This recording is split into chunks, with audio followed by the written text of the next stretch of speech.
شهزاد محمدي او حضرت الله زازا یو ځل بیا افغانستان کرکټ ملي لوبډلې ته راغلل. تېره ورځ افغان کرکټ بورډ د بنګلادیش لوبډلې په وړاندې د 2 شلویزو لوبو لپاره 15 کسیزه افغان لوبډله اعلان کړه چې په دغه 15 کسیزه سکواډ کې شهزاد محمدي او حضرت الله زازا هم شامل دي. همدارنګه مینوال په دغه سکواډ کې صدیق اتل او وفادار مومند ته هم چانس ورکړل شوی ده.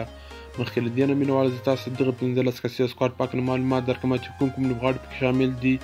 تاسو خو یو هیله کوم هغه دا چې دا ویډیو در سره تر پای پورې وګورئ او که ویډیو مو خوښه شوې سره لایک او چینل مې حتما سره سبسکرایب کړئ. نو مینوالو تېره ورځ افغان کرکټ بورډ د بنګلادیش لوبډلې په وړاندې 2 شلویزو لوبو لپاره لاندې 15 کسیزه افغان لوبډلې سکواډ اعلان کړ. کپتان راشد خان، رحمان الله ګوربز، حضرت الله زازا او شهزاد محمدي چې دواړه د یو څه وخت لپاره له ملي لوبډلې څخه لرې ول او تا د یو ځل بیا چانس ورکړل شوی دی.